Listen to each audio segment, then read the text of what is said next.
보살님, 혹시 설날이나 명절에 아직도 그저 하얀 봉투에 돈만 툭 넣어서 주고 계십니까? 솔직하게 말씀드리면 그건 돈에 상복을 입혀서 내보내는 것과 같습니다. 내 손으로 직접 우리 집 재물운의 앞길을 막고 계셨던 겁니다. 자꾸만 카드값, 병원비로 돈이 새어나가고 내 재물복까지 함께 줄어드는 것 같아 속상하셨지요. 하지만 괜찮습니다. 이제라도 아셨으니 괜찮습니다. 다가오는 2026년 설날만큼은 이 방법대로만 해보십시오. 보살님이 정성껏 내어준 그 돈이 100배의 황금 씨앗이 되어 반드시 돌아올 것입니다. 왜 하필 2026년이 이토록 중요한지 그 놀라운 비밀을 바로 이어서 전부 알려드리겠습니다. 보살님께서 그토록 궁금해하신 2026년의 비밀은 60년 만에 다시 찾아오는 붉은 말의 해, 바로 병오년에 숨어 있습니다. 병오년은 하늘의 기운도 불, 땅의 기운도 불입니다. 마치 집안 부엌의 가스레인지 4개를 한꺼번에 최대로 올려놓은 것과 같습니다. 냄비 속 국물이 금방 끓어 넘치고 한순간만 방심해도 밥이 바닥에 눌어붙지요. 이렇게 불이 세지면 생선도 쌀도 반찬도 더 빨리 익지만 동시에 태워 먹기도 훨씬 쉽습니다. 2020년의 불기운이 바로 이런 모습입니다. 만물을 새로 데우고 살리는 생명의 불이면서도 조절하지 못하면 금세 모든 것을 태워버릴 수 있는 변화의 불입니다. 이런 해에는 특히 돈이 오르내리는 자리가 민감해집니다. 명절 아침마다 보살님께서 식탁 한켠에 하얀 봉투들을 줄 세워놓고 자녀와 손주들 이름을 하나씩 쓰시며 속으로 살림살이를 계산해 보시는 그 순간을 떠올려 보십시오.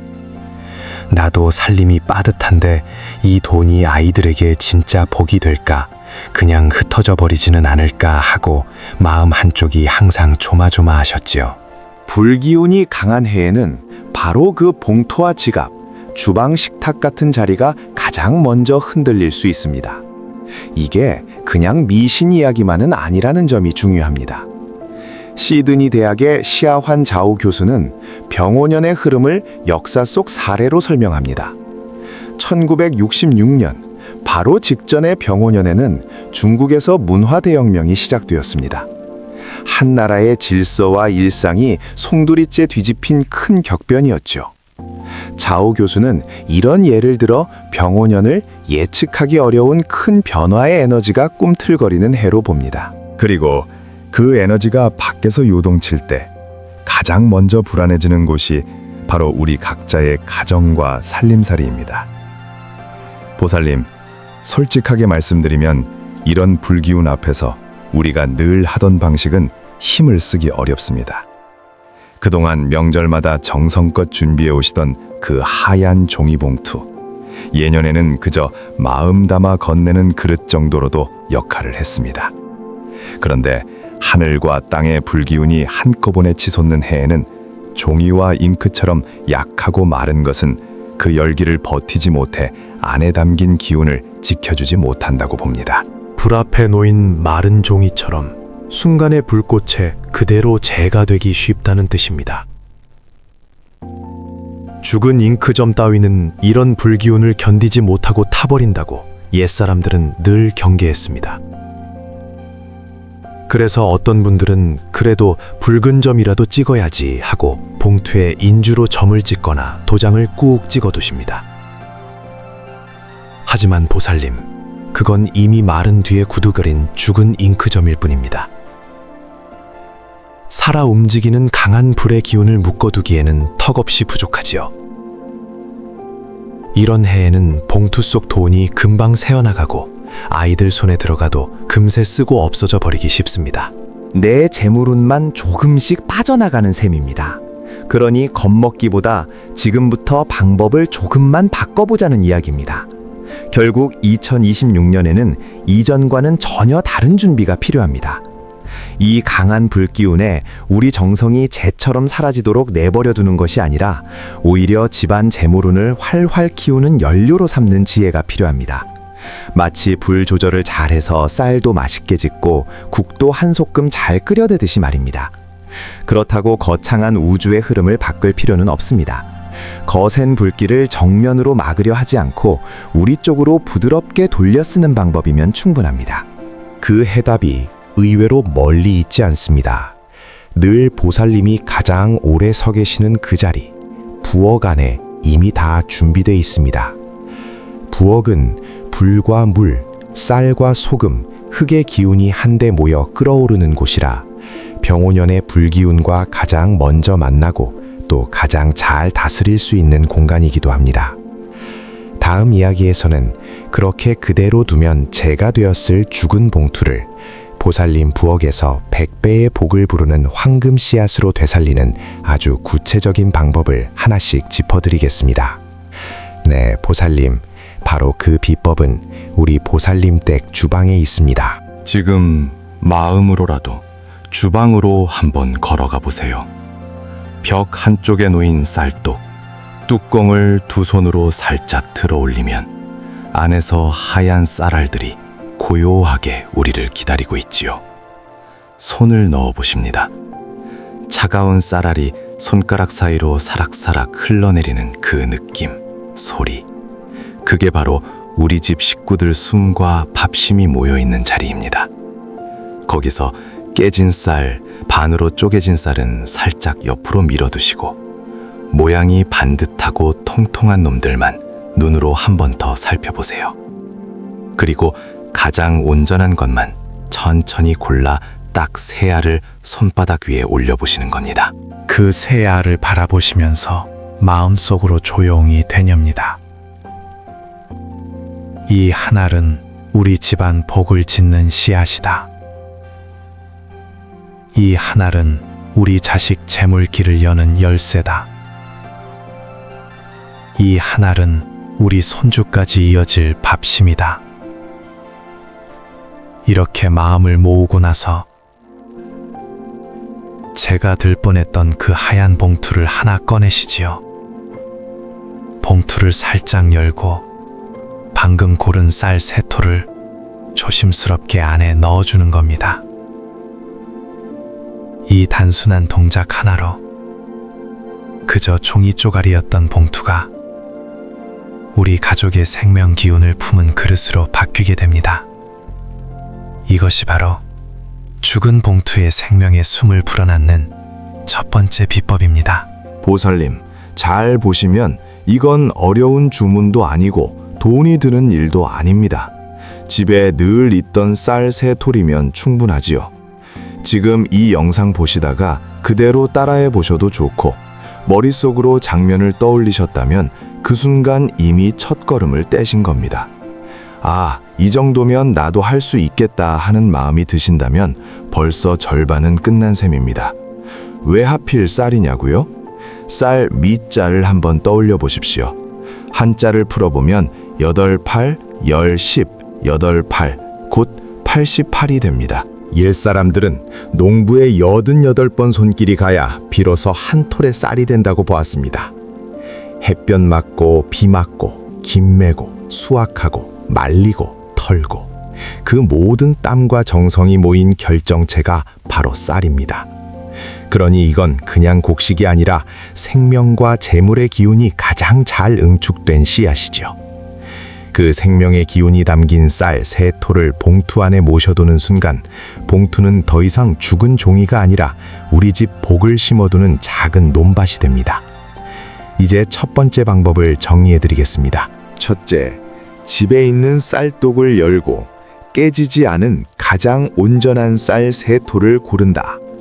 둘째, 새 알을 손에 올려 우리 가족의 복과 자식 손주의 재물길을 마음속으로 빌어준다. 셋째, 그 새 알을 아이들 세뱃돈을 넣을 봉투 안에 조용히 담아둔다. 여기까지 하셨다면 그 봉투는 이미 충분히 살아난 상태입니다. 그런데 이렇게 말씀하시는 분들도 계실 겁니다. 스님, 저는 집에 쌀이 없는데요. 쌀은 있는데 애들 밥해 먹일 쌀이라 손대기가 좀 그렇습니다. 또 어떤 분은 조금 더 확실하게 더 편한 방법은 없나요? 하고 물으시지요. 보살님, 솔직히 말씀드리면 효력의 높고 낮음은 없습니다. 다만 형편에 따라 준비하기 쉬운 길이 따로 있을 뿐입니다. 그게 바로 두 번째, 노란 봉투 방법입니다. 집 근처 문구점이나 마트에 가시면 흔하게 파는 노란색 봉투가 있습니다. 큰 돈 드는 것도 아니지요. 그 노란 봉투를 몇 장 사오셔서 올해 세뱃돈은 이 노란 봉투에 담겠다고 마음을 정해두시는 겁니다. 왜 하필 노란색이냐? 앞장에서 2026년이 불의 기운이 강하게 들어오는 해라고 말씀드렸죠. 불의 해에는 하얀 종이, 얇은 봉투는 불길을 만나면 그냥 타서 재가 되어버립니다. 우리 집 재물운도 그 종이처럼 훅 타버리면 안 되겠지요. 그런데 오행의 지혜에 따르면 불은 흙을 만나면 오히려 그 흙을 단단하게 굳혀줍니다. 이것을 화생토라고 합니다. 노란색은 바로 이 흙의 기운에 상징합니다. 그래서 노란 봉투는 2026년의 강한 불기운이 우리 재물운을 태워 없애는 게 아니라 오히려 단단한 재산으로 굳혀주도록 돕는 그릇이 됩니다. 쌀 세 톨이 생명의 씨앗이라면 노란 봉투는 그 씨앗이 심겨질 흙의 힘을 빌리는 셈이지요. 노란 봉투 방법을 쓰실 보살님을 위해서도 순서를 한번 정리해 드리겠습니다. 첫째, 문구점이나 마트에서 노란색 봉투를 몇 장 준비한다. 둘째, 올해 아이들 손주에게 줄 세뱃돈은 이 노란 봉투에만 넣겠다고 마음을 정한다. 셋째, 봉투를 두 손으로 잡고 올해 우리 집 재산이 불길 속에서도 단단해지게 하소서 하고 마음속으로 한 번만 빌어준다. 여기까지 하셨다면 그 노란 봉투는 이미 불길을 흙으로 바꾸는 든든한 갑옷을 입은 상태입니다. 정리해보면 보살님께는 두 가지 길이 있습니다. 집에 쌀이 넉넉하고 장롱에 흰 봉투가 이미 있다면 쌀 세 톨을 넣어 봉투에 생명의 숨을 불어넣는 방법. 지금 당장은 쌀을 쓰기 어렵거나 새해를 맞아 봉투부터 새로 마련하고 싶으시다면 노란색 봉투로 불의 기운을 다스리는 방법. 둘 중에 하나만 선택하셔도 충분합니다. 보살님 형편과 마음에 맞는 쪽을 택하시면 됩니다. 중요한 건 어떤 색이 더 세냐가 아니라 지금 이 순간 내가 내 돈과 복을 어떻게 대하느냐 하는 마음가짐입니다. 여기서 한 가지를 솔직하게 짚고 넘어가야 합니다. 보살님, 사실 이 하얀 봉투는 원래 기쁜 날에 쓰던 봉투가 아닙니다. 우리나라를 포함한 동아시아 문화에서는 예부터 장례식, 부고 같은 슬픈 자리에 흰 봉투를 썼고 설날이나 잔치처럼 좋은 날에는 붉은색이나 노란색 같은 색 있는 봉투를 써왔습니다. 그러니 우리가 지금 하는 일은 무슨 이상한 주술이 아닙니다. 장례 때 쓰던 흰 봉투에 새해 세뱃돈을 그냥 넣어버리면 슬픔의 자리에 쓰이던 그 기운과 뒤섞일 수 있지요. 그래서 쌀 세 톨을 넣어 생명의 숨을 불어넣어 주거나 아예 노란 봉투를 써서 기쁜 날에 어울리는 색을 선택하는 겁니다. 여기서 말하는 본래의 좋은 의미는 봉투의 색깔이 아니라 돈과 복을 나누는 그 마음입니다. 흰 봉투든 노란 봉투든 그 안에 담긴 뜻이 우리 가족 잘 되라는 따뜻한 기도라면 이미 올바른 길 위에 서 계신 겁니다. 다만 오늘 우리는 장례에 쓰이던 흰 봉투에 생명의 기운을 보태거나 기쁜 날에 쓰는 색 있는 봉투를 골랐음으로써 그 좋은 뜻을 더 또렷하게 되살려주는 것이지요. 그래서 보살님께서 지금 이 선택을 하신 건 미신에 휘둘리는 게 아니라 우리 집안 재물운을 스스로 지키는 아주 현명한 결정입니다. 아, 내가 우리 집 봉투 쓰는 법부터 바로 잡았구나. 이렇게 스스로를 칭찬하셔도 좋습니다. 이제 봉투는 준비가 된 셈입니다. 집에 있는 흰 봉투라면 그 안에 생명의 쌀알 세 톨이 고이 잠들어 있고 노란 봉투를 택하셨다면 불의 해 기운 속에서도 제복을 지켜줄 든든한 흙의 갑옷을 입혔지요. 이렇게 되면 그 봉투는 더 이상 죽은 돈이 드나드는 길이 아니라 우리 집에 100배의 복을 가져올 황금 씨앗을 담을 그릇이 됩니다. 그런데 보살님, 여기서 하나를 더 짚지 않으면 안 됩니다. 봉투를 아무리 잘 준비해도 정작 그 안에 들어갈 돈이 죽어 있으면 소용이 없습니다.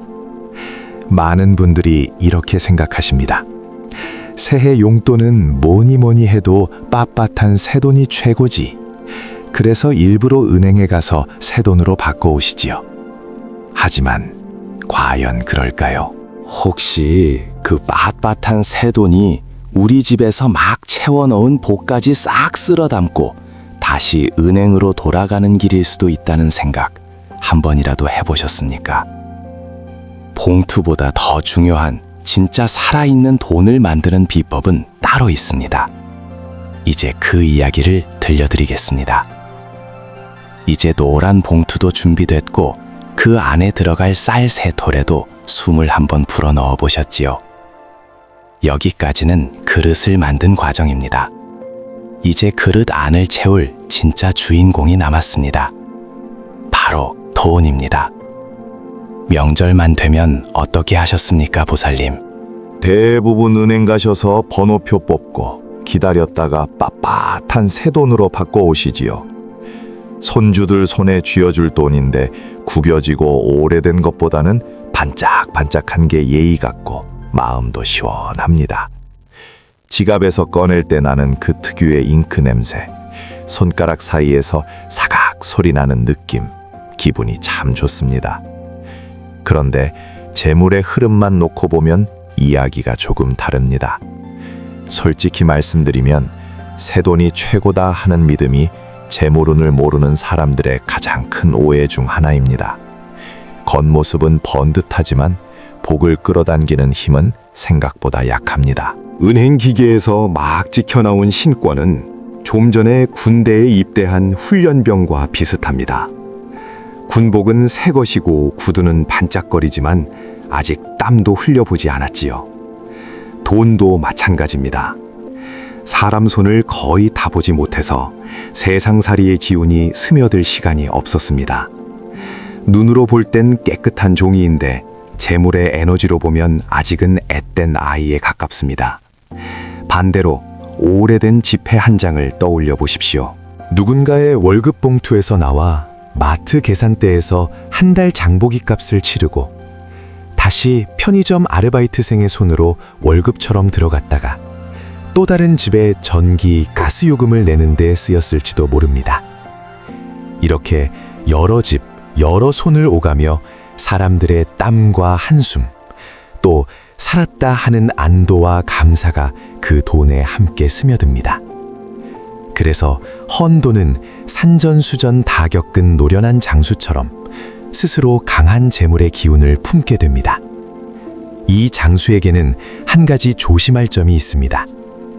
좋은 기운만 모은 것이 아니라는 겁니다. 돈이 오가는 자리마다 늘 기쁨만 있었던 건 아니지요. 서운함, 원망 같은 무거운 감정도 함께 스며들고 형편이 어려운 분들의 깊은 한숨도 그 지폐에 닿습니다. 불교에서는 이런 흔적들을 업의 기운이라고 부릅니다. 그래서 정화되지 않은 헌돈을 그대로 아이들 손에 쥐어주면 어떻게 되겠습니까?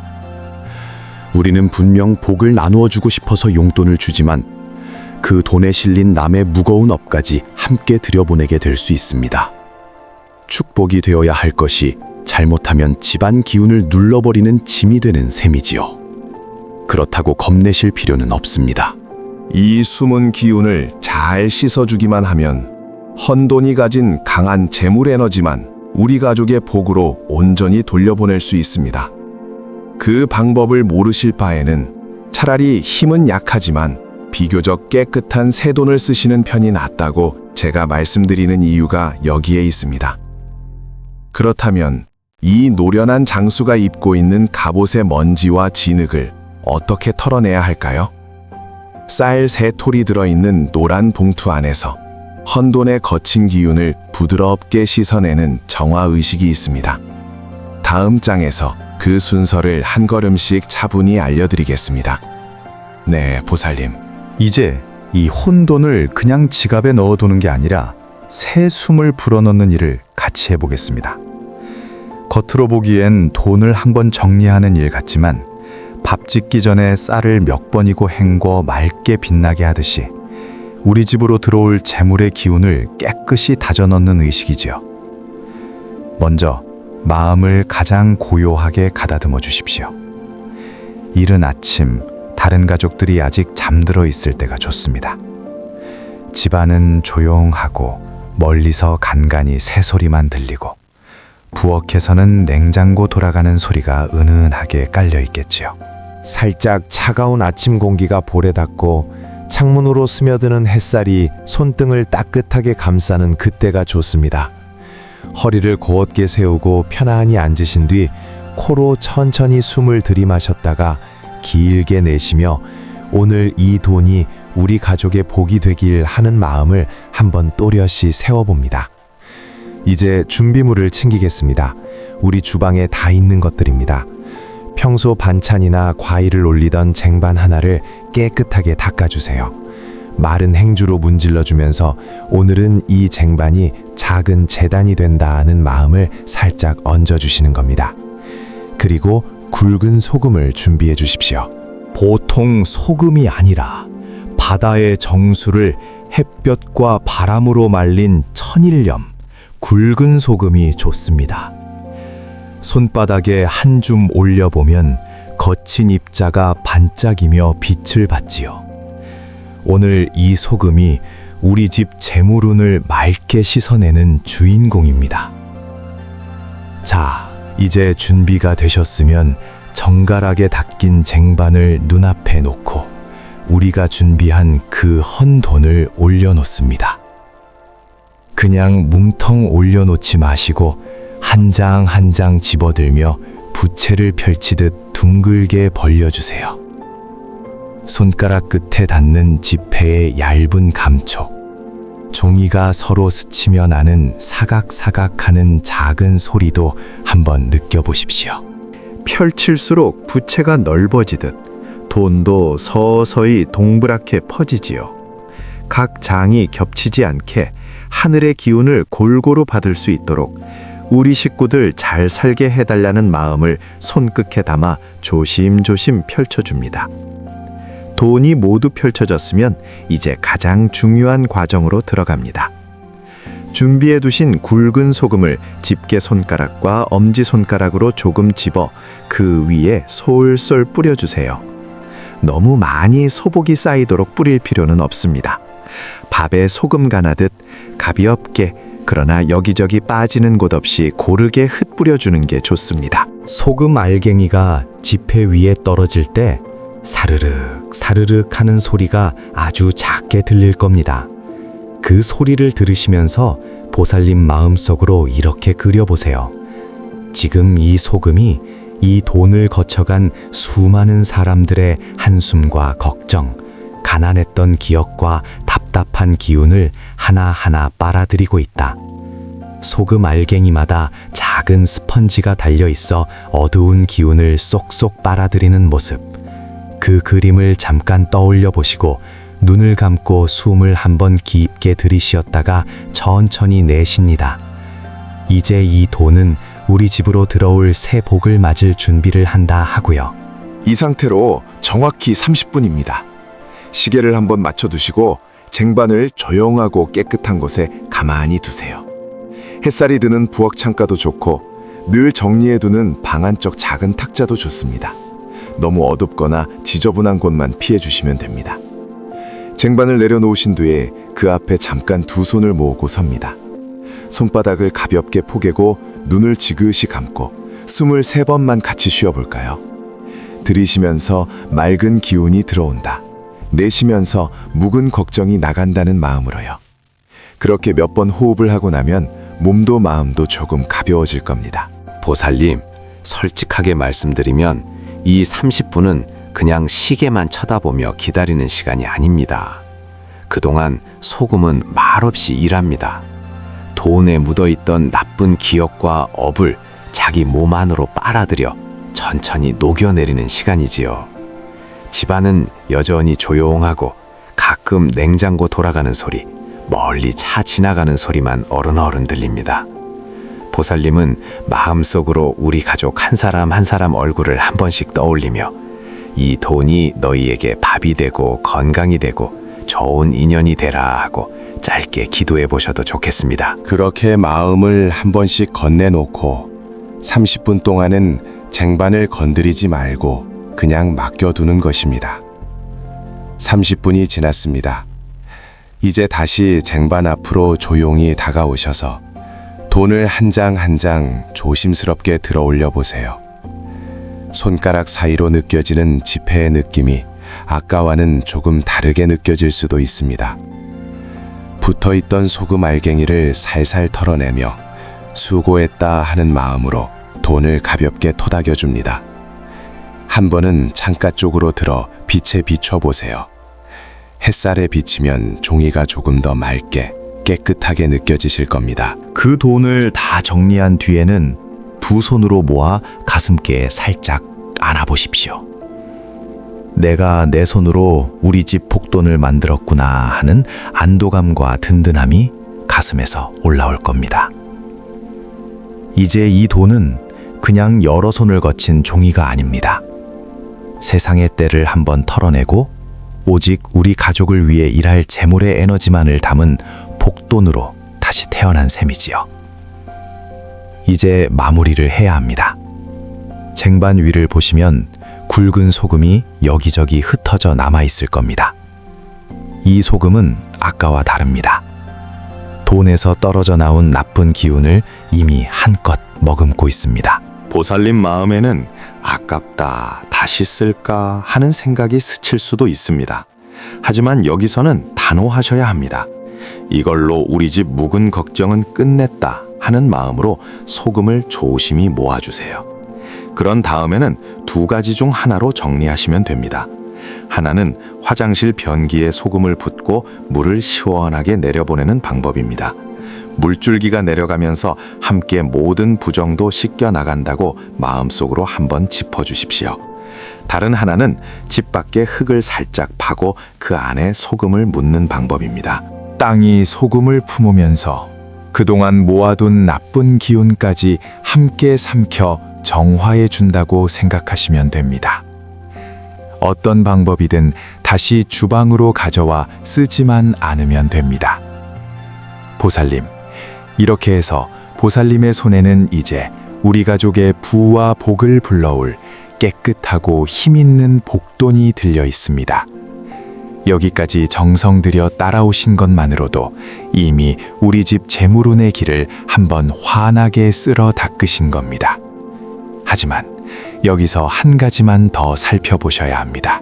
정성껏 정화한 이 복돈도 언제 어떻게 내보내느냐에 따라 힘이 온전히 살아나기도 하고 절반으로 약해지기도 합니다. 아무 때나 건네면 지금까지 쌓아 올린 마음과 시간이 제대로 빛을 못 볼 수 있다는 뜻이지요. 하늘이 부의 문을 살짝 열어두는 그 시간대가 따로 있습니다.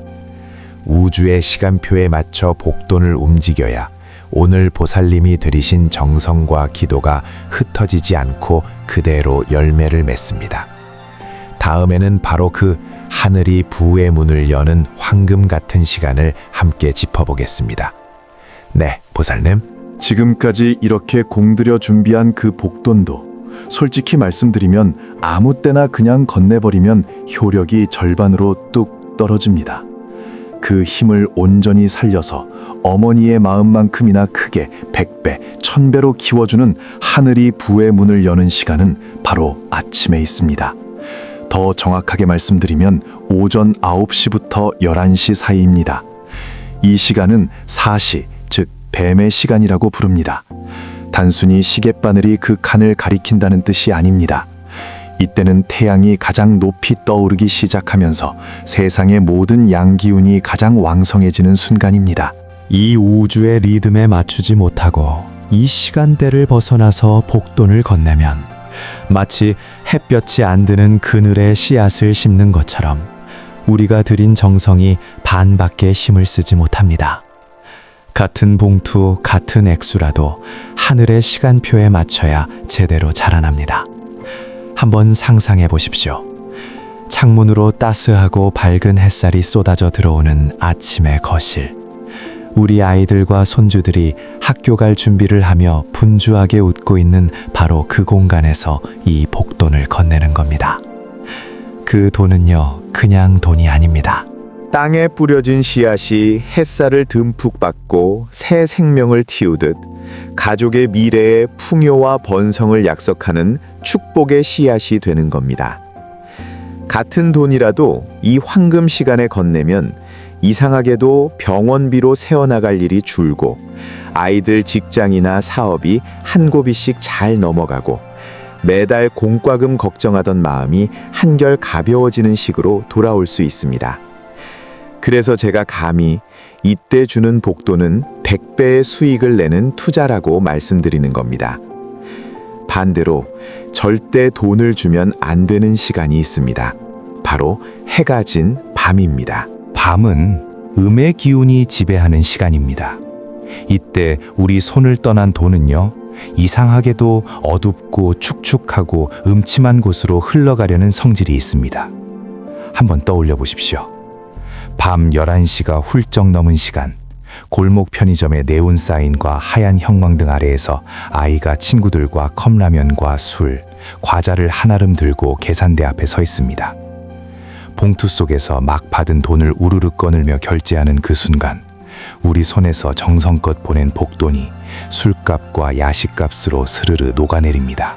또 어떤 아이는 새벽까지 켜진 PC방 모니터 불빛 아래에서 게임 아이템 한 번 더 사겠다고 그 돈을 카드로, 계좌로 조금씩 흘려보냅니다.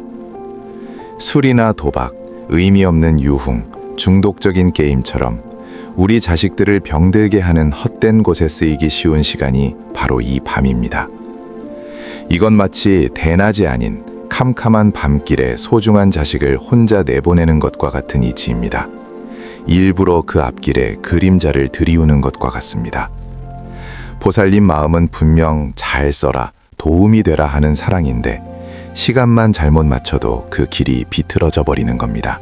그래서 혹시라도 정말 피치 못할 사정으로 밤에 돈을 줘야만 한다면 반드시 이렇게 하셔야 합니다. 봉투를 주면서 이것은 내일 아침에 해가 환하게 뜨면 그때 열어보거라 하고 신신당부하십시오. 돈이 진짜 태어나는 시간은 봉투가 처음 열리는 그 순간입니다. 그 첫 숨을 쉴 때 어둡고 스산한 밤의 기운이 아니라 희망찬 아침 태양의 밝은 기운을 받으며 시작하도록 길을 열어주시는 겁니다. 이렇게만 해도 그 돈이 따라갈 길이 훨씬 단단해집니다. 자, 보살님, 이제 모든 준비가 끝났습니다. 복을 담는 그릇인 노란 봉투와 생명의 쌀 3톨, 온갖 부정을 씻어내고 순수한 재물 에너지로 다시 태어난 복돈, 그리고 그 힘을 극대화할 하늘의 시간, 우주의 시간표에 맞춘 황금 시간까지 이제 완벽합니다. 하지만 이 모든 정성을 완성시키는 마지막 한 가지, 그림을 다 그리고 마지막에 눈동자를 찍는 활용점정이 아직 남아 있습니다. 바로 보살님의 말입니다. 제가 지금부터 드리는 말씀에 너무 놀라지 마십시오.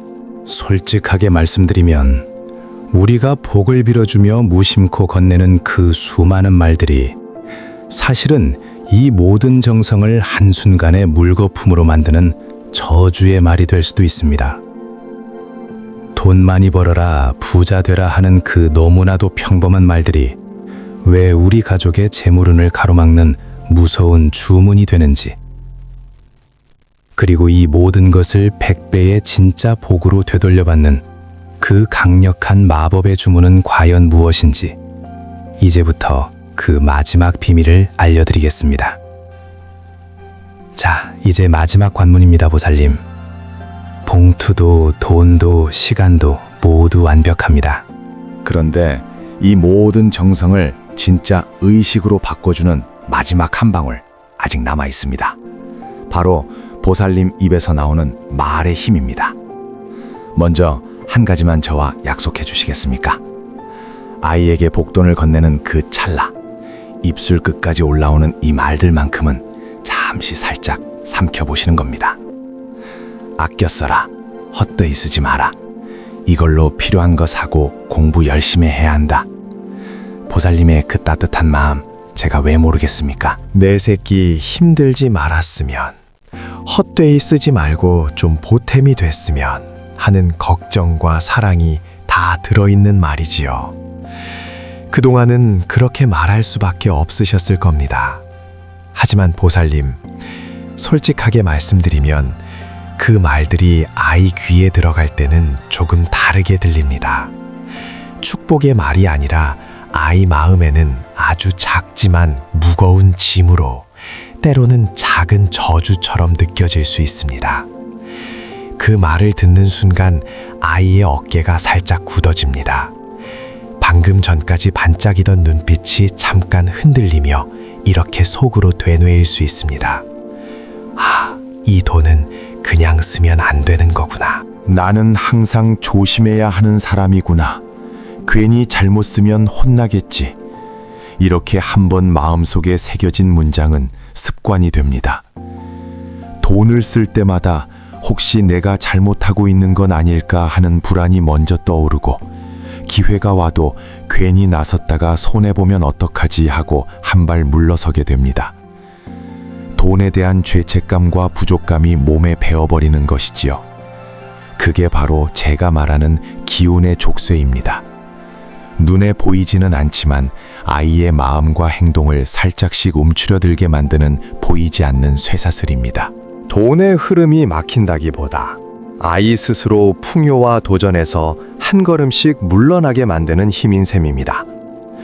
그래서 올해만큼은 같은 사랑을 조금 다른 말로 건네보려고 합니다. 보살님이 평생 해오신 방식이 잘못이었다고 비난하려는 것이 아닙니다. 그 사랑의 방향을 이제부터 아주 조금만 돌려보자는 초대입니다. 세뱃돈 봉투를 아이에게 건네는 장면을 한번 떠올려 보세요. 노란 봉투를 손에 쥐고 보살님 입안에서는 또다시 익숙한 말이 올라옵니다. 아껴 써라. 혀 끝까지 아가 나왔다가 보살님은 잠시 숨을 고르십니다. 그 순간 아이의 얼굴이 눈에 들어옵니다. 설렘 반, 긴장 반으로 봉투를 바라보는 그 눈. 보살님은 그 눈을 한 번 더 똑바로 바라보시지요.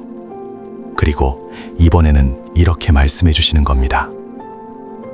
이 돈은 너를 큰 부자로 만들어줄 씨앗이다.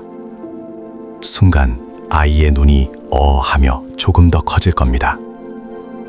작은 손가락이 봉투 가장자리를 한 번 꼭 쥐었다가 조심스럽게 숨을 살짝 들이마시지요. 자기 손에 쥐인 이 봉투가 그냥 용돈이 아니라 뭔가 대단한 의미를 가진 보물처럼 느껴지기 시작합니다. 그 표정을 한 번 더 바라보시고 보살님의 마음을 조금 더 얹어서 다시 한번 천천히 되뇌어 주십시오. 이 돈은 너를 큰 부자로 만들어줄 씨앗이란다.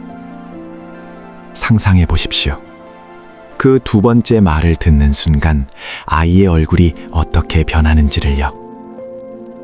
어깨를 누르던 긴장은 스르르르 내려가고 두 눈에는 호기심과 희망이 별처럼 떠오릅니다.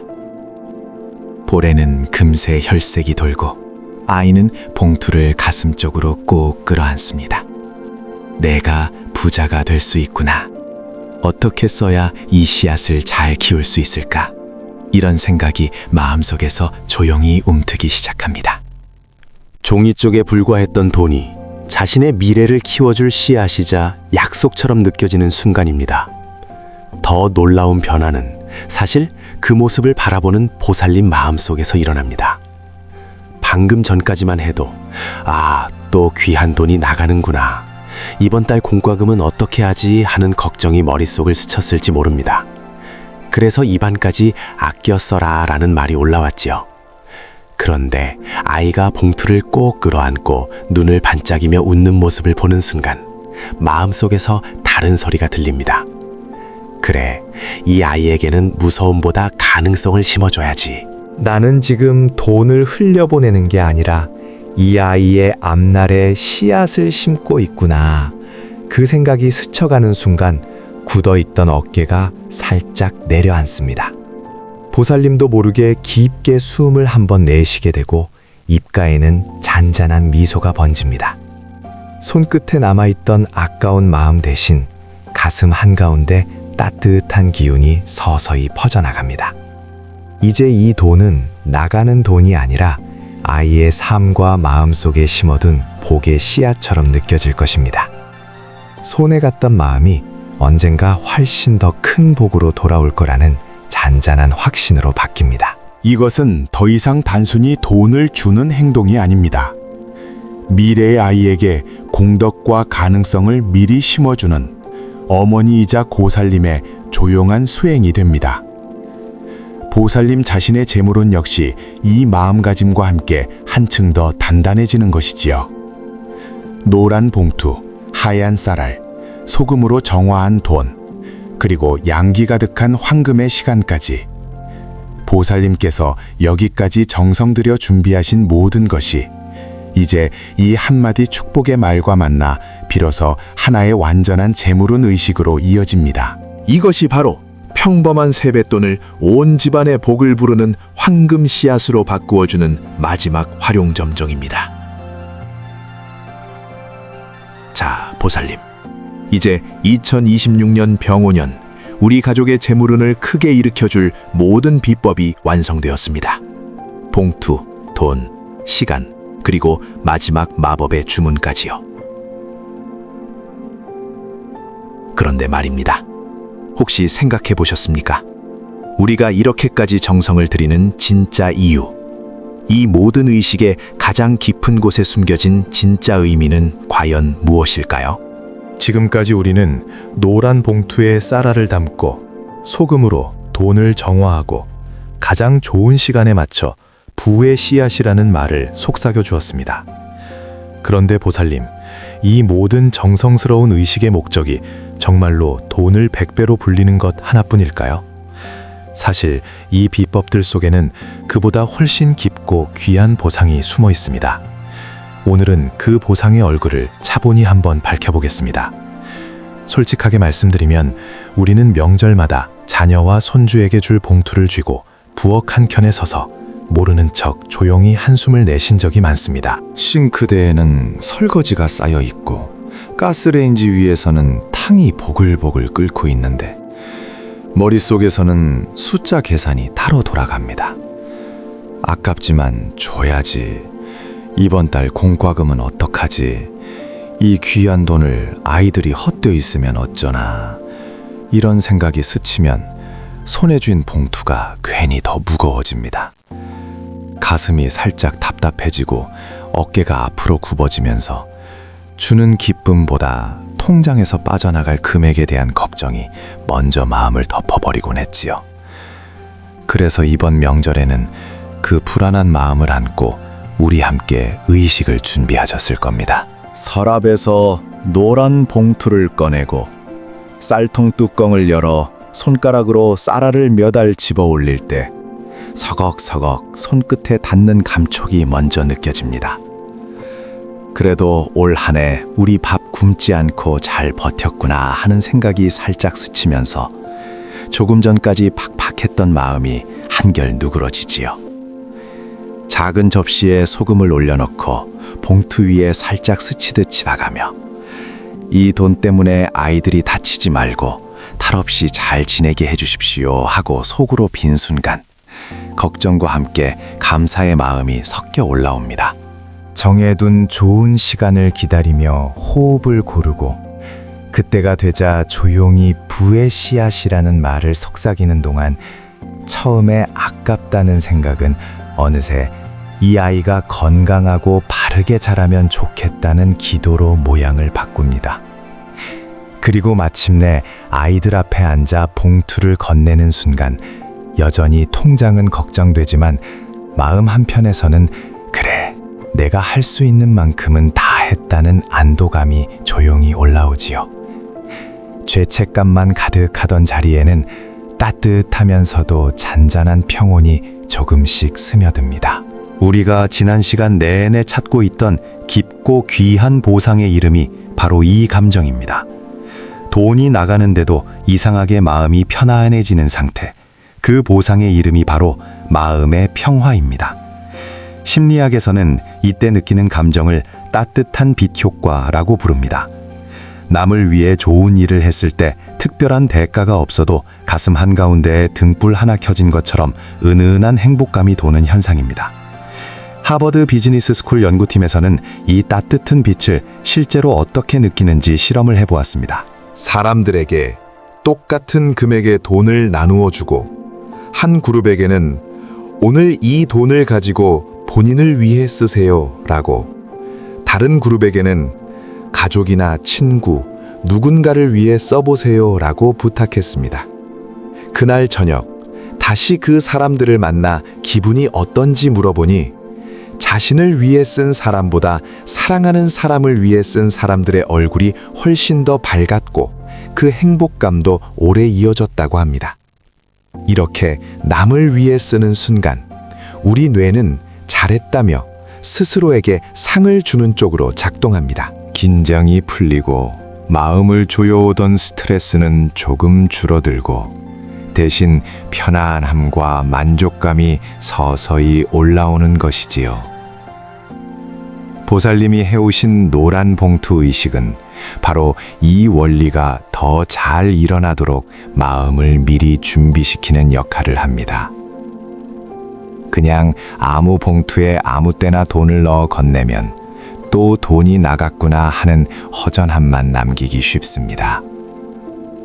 그런데 정해둔 순서대로 쌀을 올리고 소금으로 깨끗하게 정화하고 좋은 시간을 골라 부의 씨앗이라는 말을 정성껏 속삭이면 나는 지금 이 아이에게 복을 심고 있다는 의미가 마음속에 또렷이 새겨집니다. 이처럼 몸과 말을 천천히 움직이며 뜻을 담는 과정이 불안한 마음을 다독이고 따뜻한 빛을 더 깊고 오래 느끼게 도와주는 것입니다.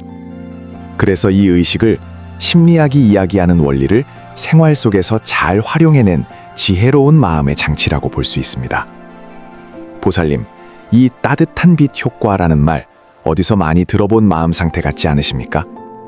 우리가 지난 시간에 나누었던 불교의 보시 지혜와 꼭 닮았습니다. 내가 가진 것을 조건 없이 나누어 복을 짓는 것, 바로 그 가르침이지요. 생각해보면 절에 공양을 올리거나 어려운 이웃을 도왔던 나를 떠올려 보십시오.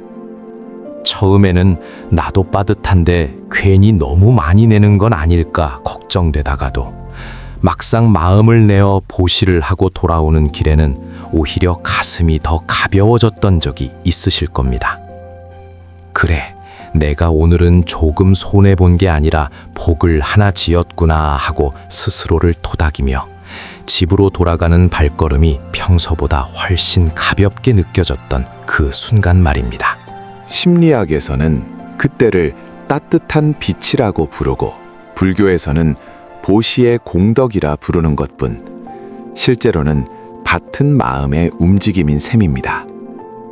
결국 우리가 함께 준비한 이 의식은 재물운을 부르는 방법을 넘어서서 돈으로는 살 수 없는 마음의 평화와 행복이라는 가장 큰 복을 이미 우리 손에 쥐어주고 있습니다. 남에게 주면서도 내가 가난해지는 것이 아니라 주는 그 순간 내 안의 세계가 더 넉넉해지는 경험. 이것이 바로 100배의 돈보다 더 귀한 이 비법의 진짜 보상입니다. 하지만 보살님, 우리가 얻는 것이 이 마음의 평화만은 아닙니다. 이렇게 정성을 다해 돈을 건네는 행위는 단순한 지출이나 잠깐의 위안을 넘어 우리 가문의 100년 앞을 내다보는 가장 확실한 투자가 될 수 있습니다. 오늘 건넨 봉투 한 장이 어떻게 우리 집안의 가치관과 복의 기운을 아이들 가슴에 남겨 축복의 유산으로 대대손손 이어지는지 그 마지막 비밀을 이제 곧 알려드리겠습니다. 보살님, 그저 돈 한 장을 봉투에 넣어 건네는 그 순간이 어떻게 100년을 이어가는 가문의 유산이 될까요? 비밀은 거창한 주문이 아니라 조용한 반복에 있습니다.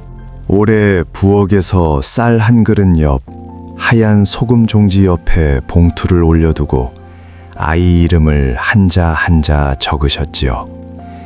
그 장면이 내년 설에도 그 다음 해 설에도 똑같이 펼쳐집니다. 같은 주방, 같은 밥상, 같은 두 손 모음이지만 해가 바뀔수록 그 안에 쌓이는 마음은 달라집니다. 이 정성스러운 의식은 2026년 한 해만을 위한 것이 아닙니다. 우리 가족의 5년, 10년, 나아가 100년의 행복을 향해 첫 발을 내딛는 아주 현실적인 지속 가능한 투자입니다. 그럼 이 투자가 시간 속에서 어떻게 자라나는지 한번 마음속으로 따라가 보시지요. 처음 3, 4년 동안은 솔직히 조금 어색하실 수 있습니다. 공과금 걱정, 노후 걱정이 머릿속에 남아있는데 봉투를 두 손으로 쥐고 잘 자라라, 건강해라 기도하듯 말을 건네야 하니까요. 그래도 부엌불을 잠시 낮추고 쌀과 소금 앞에서 한번 숨을 고른 뒤 아이가 절을 하면 보살님도 두 손으로 봉투를 꼭 잡아 건네십니다. 아이는 아직 잘 모릅니다.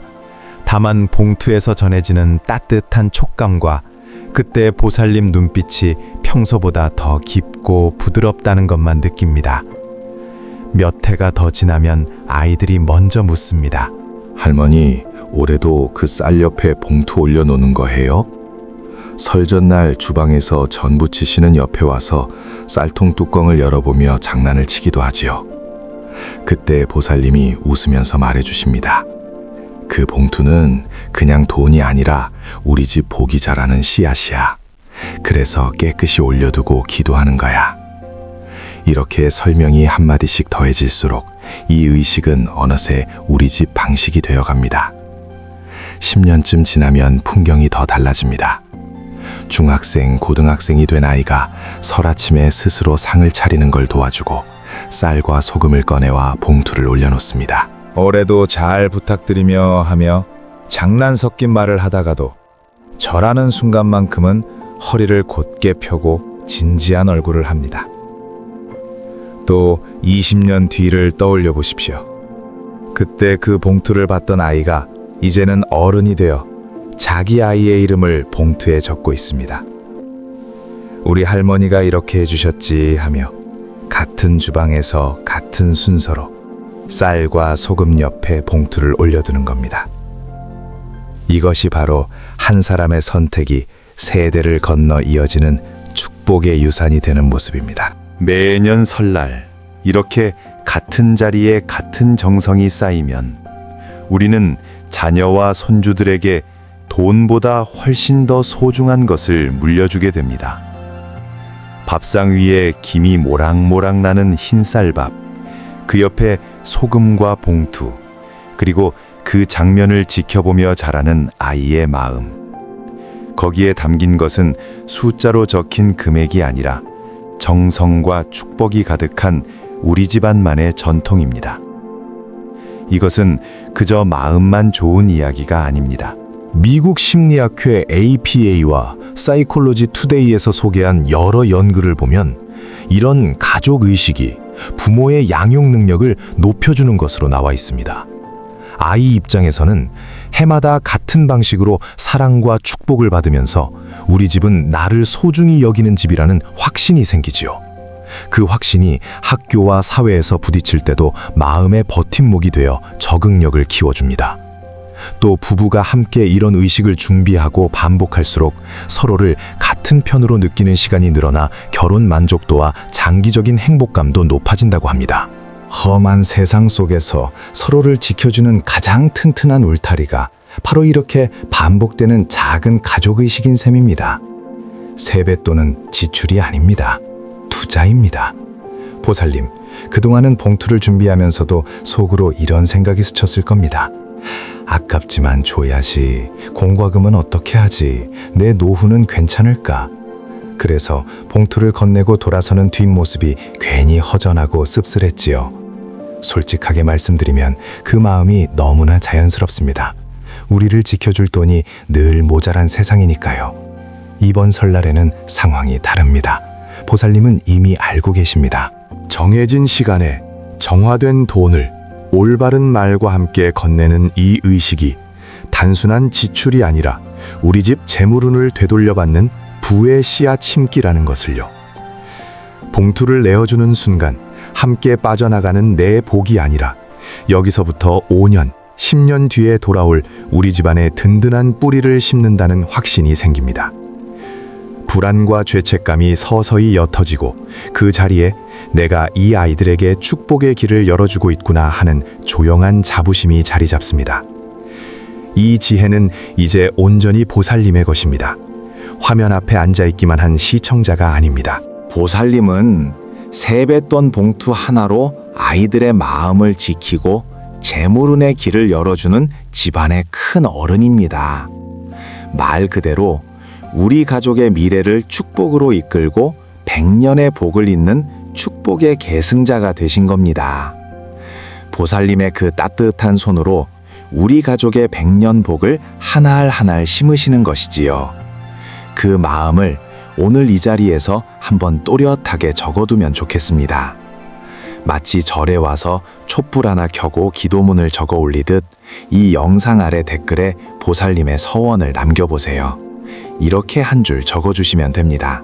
올 설날 저는 우리 가족을 위해 부의 씨앗을 심겠습니다. 글자로 적는 그 순간 마음속 다짐이 훨씬 더 단단해집니다. 이 댓글은 혼자 남기는 메모가 아닙니다. 이 영상을 함께 보고 있는 다른 보살님들의 서원과 나란히 놓이는 하나의 기도문입니다. 나와 비슷한 걱정을 하던 분들이 같은 문장을 적어 올린 것을 나중에 다시 보시면 아, 나만 이렇게 애쓰는 게 아니구나 하는 위로와 힘이 생길 것입니다. 설날 아침 세뱃돈 봉투를 들기 전 그 댓글들을 한번 다시 읽어보세요. 수많은 도반들의 같은 약속이 보살님의 손을 더 따뜻하게, 더 든든하게 만들어줄 것입니다. 보살님이 해마다 이 의식을 잊지 않고 반복하실 때마다 그 정성이 그대로 공덕이 되어 쌓입니다. 불법과 인연의 기운이 그 공덕을 기억하고 씨앗 뿌린 만큼의 열매가 돌아오도록 길을 열어줄 것입니다. 부엌의 작은 봉투 하나에서 시작된 이 투자가 세월이 흘러 우리 집안 전체의 평안과 재물운으로 돌아오는 모습을 보살님 스스로 확인하게 되실 겁니다.